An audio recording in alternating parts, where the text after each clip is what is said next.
We have a sit-in right here in our Florida House of Representatives. We're asking them to draw fair maps. It's history. Why do we Our legislators serve the people, not their party. We know that what the governor is doing with these maps is not fair. He is taking us from 4 representatives to 2. He should have allowed us, the legislature, to draw maps. Instead, he's sending his own map. And he's saying, if you don't vote on my map the way I want my map to be, then guess what? You won't get a map. But it's not up to him. It's up to us, the people that you all elected. That's Diane Hart, Democrat. She's a state representative down there in Florida, and she was talking about why Democrats in that chamber have staged that sit-in and prayer in is what they did. They were protesting this House approval of Ron DeSantis's congressional map that he drew up. It's a congressional map that would add some seats for Republicans, and it would also squeeze out some seats for specifically black Democrats that hold those positions here. Okay, so as I've mentioned, it favors them so much that they sat in and did this, but during lunch is when they started that sit-in. Once Republicans came back from lunch, annoyed by this sit-in, Democrats also then started chanting. Let's watch this. For everybody who does not have a voice, who is not being represented, whose things are not being felt, whether it's this legislative body or any legislative body. We have so many things that the people of Florida actually need. Yes. People are struggling. Our affordable housing rates are just out of control. Our environment is at crisis level. When black folks are under attack, what do we do? Stand up like that. When black folks are under attack, what do we do? Stand up like that. When black folks are under attack, what do we do? Stand up like that. Stop the black attack. Stop the black attack. Stop the black attack. Stop the black attack. I know what you're thinking, you're like, JR, they're always redrawing congressional maps. They're always doing this redistricting. They're always gerrymandering. Both sides do it. Why are they so upset this time? I'll tell you. So the New York Times reported Wednesday that the redistricting plan would end the congressional career of US Representative Al Lawson, a black Democrat from Jacksonville, by carving up a district that stretches across North Florida to combine black neighborhoods in Jacksonville and Tallahassee. It would also eliminate an Orlando district held by Representative Val Demings, also a Democrat, and pack black voters from 2 districts in Tampa and St. Petersburg into one, creating a second district certain to be won by a Republican. At the present time, the Washington Post noted on Wednesday that Florida has 27 congressional districts, 16 of which are represented by Republicans. That's already right now. And 11 by Democrats. Under the new map, DeSantis's map, which was proposed by DeSantis himself, Republicans would probably represent 20 districts while Democrats would represent 8, is what the newspaper pointed out. The Republican response to this protest was pretty disgusting. Let's do that really fast before you guys get into the ridiculousness, because I know Cenk has thoughts about the approach that many of those Democrats took. So the Miami Herald reported that an hour into that protest, House officials appeared to have cut off the Wi-Fi as protesting lawmakers were posting live videos, as we saw at the top of this. The House Sergeant at Arms also removed an Associated Press photographer from the floor. We can't hear from them. We don't want to see any images. We want no record of what's happening here. Outside of the fact that they're already trying this kind of redistricting thing that's straight from the governor's office, not from that state Congress there. Okay, continue on. This is what some of them tweeted. Spencer Roach, he tweeted out, House Democrats are staging an insurrection on the House floor to obstruct the democratic process. Shameful, and put up a picture there of what's happening. Also, Representative Randy Fine said, I hope the insurrection on the House floor is dealt with appropriately. Hashtag lock them up. Alex Andrade said, the resemblance is uncanny. And he posted a couple pictures. Florida House Democrats staging insurrections is apparently cool now. And of course, on the left, you see January 6th. And on the right, you see what was happening there today on the House floor. So also Spencer Roach, who was that first tweeter there, he said the Republicans weren't too worried about the outcome. Of course not. As Democrats protested, Republicans used the time to have lunch. He says, another unfortunate byproduct is that I probably ate too much cake. No, I enjoy the Republicans laughing at the Democrats. So you might be surprised by that. And I'm gonna say things that are super harsh here. That protest was totally useless. And Democrats have no idea how to use their power. And even for the ones that are losing their seats, I actually don't shed a tear. So let me explain. Okay, now first let me explain why the gerrymandering is outrageous and disgusting and completely wrong. JR read you the numbers. I just want to make it a little bit more stark. Like, so there's 27 districts in Florida. Florida, as you all know, your whole lifetime has been a purple district, a swing state, it's a swing state, I should say, that goes back and forth between Democrats and Republicans. So it's a close race, close state, right? Now, the Republicans had already gerrymandered as soon as they seized power. So they had 16 Republicans and only 11 Democrats in a state that's nearly 50-50. They had a 5-seat advantage. Already outrageous. Democrats should have done something about that decades ago. So now they come in, they gerrymander it again, and now it's 20 Republican seats and only 8 Democratic seats. That went from a 5-seat advantage for the Republicans to a 12-seat advantage in a state that's nearly 50-50. But the Republicans have a 12-seat advantage. It's monumentally unfair. This is not democracy. This is not the voters choosing their politicians, but the politicians choosing the voters that they would like.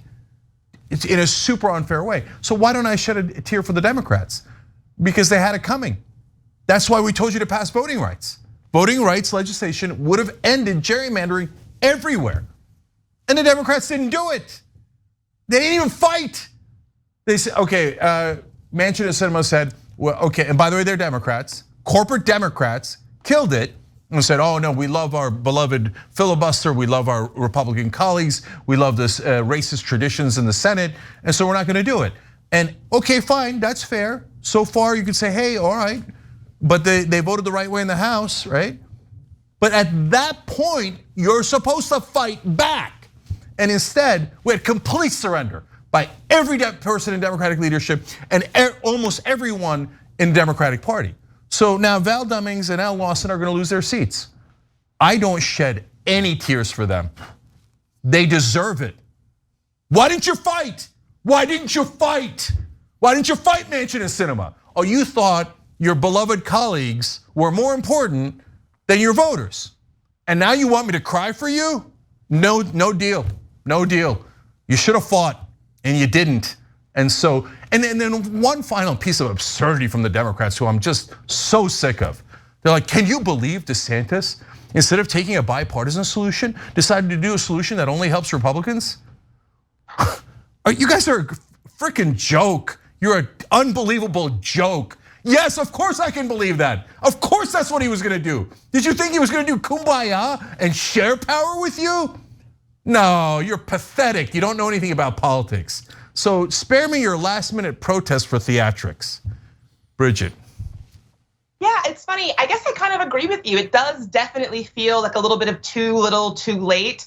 I think this idea that, oh, can you believe that DeSantis is doing this? These are, I don't know how much clearer they can make it. These are not people who are interested in upholding democracy. They tell us that with their actions and their behavior every single day. And so if there's not, I don't know a better example of why we need to protect voting rights and why that is so critical that we act on. I do sort of agree with you that I think an action like this, like I'm happy they're doing something at all, ? But I do think an action like this feels a little bit too little, too late. And what I really want to see is Democrats actually fighting to protect voting rights, because Republicans, they've made it so clear they are not interested in particularly Black voters being able to exercise political power. They cannot make that any clearer. This is their behavior. This is what they actually truly believe. And so, yeah, I guess I sort of agree with you that the action feels a little empty when they had all these different chances to really protect voting rights. It does, but this is my question.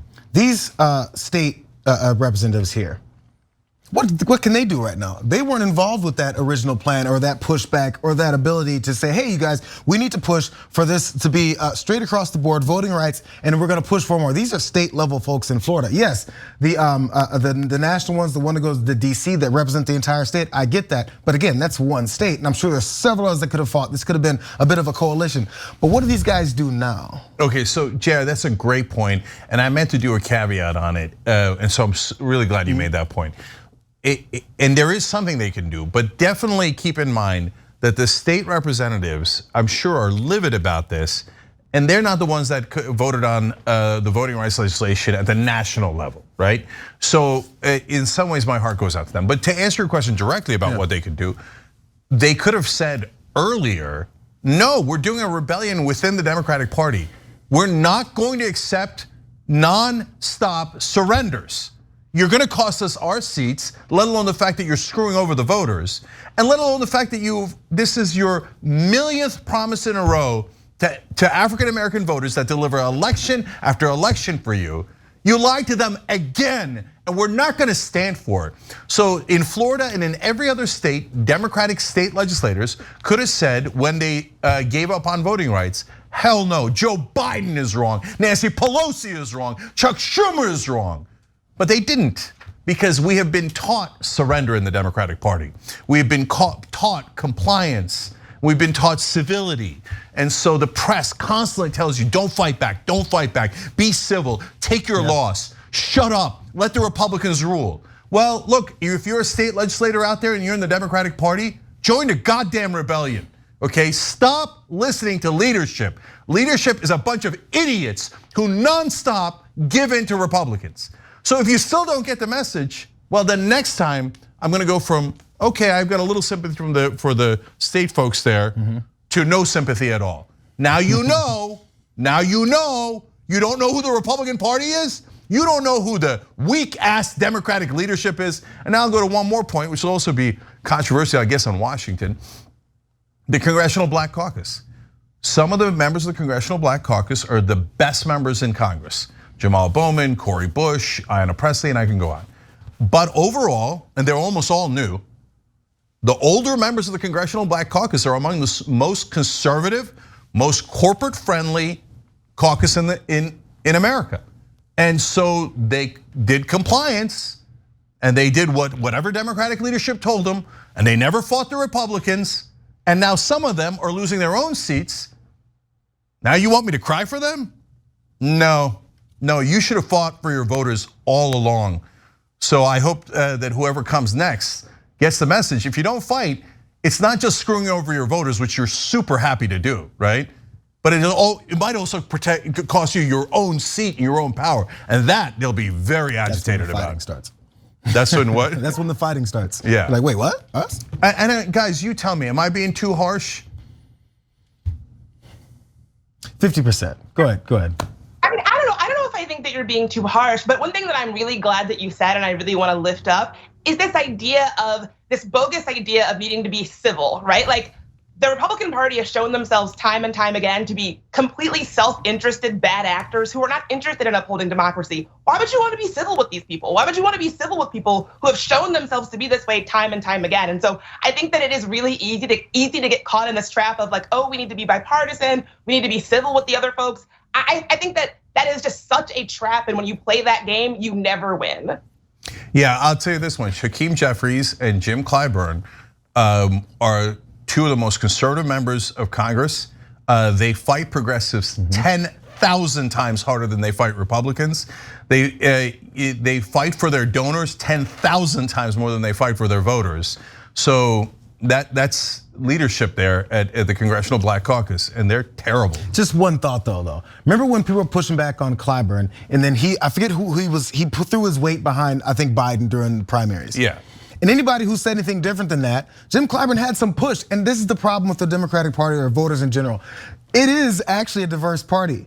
And they're too busy listening to so many different people that they don't know how to focus on what is gonna help the party, then help the American people. They listen to a lot of Democrats, voters who may be like, well, you guys, I don't want you yelling at them. Because there are Democratic voters like that. There's old school Democratic voters who are like, I don't like all this craziness. Don't start insulting people like Donald Trump. Do not call them names. Don't do that or you're gonna lose my vote. And they listen to them. And there's libs that go, are you kidding me? Do something. And they're trying to find which one to listen to, but they have no idea that they're losing voters by listening to the people who tell them to do nothing. And it does their pocketbook well too. So JR, no question that there is that unfortunate culture in the Democratic Party. I think it was actually created by the media, as I referenced earlier. The NPR told them, shh, don't ever fight back. You should never get above a whisper. If you get above a whisper, you're being very uncivil, right? And so there's an issue with the Democratic culture. So JR is definitely right about that, and that is a factor. Now, having said that, when their donors' interests are at hand, I've seen Hakeem Jeffries and Jim Clyburn fight super hard, and that makes it worse because it's not like they can't fight.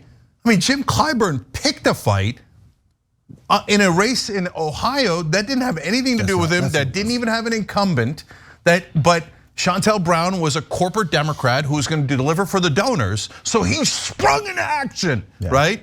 And in the primaries, Jim Clyburn made all the difference in the presidential. He's like, oh, Bernie Sanders is gonna win. All of a sudden, Jim Clyburn was a lion.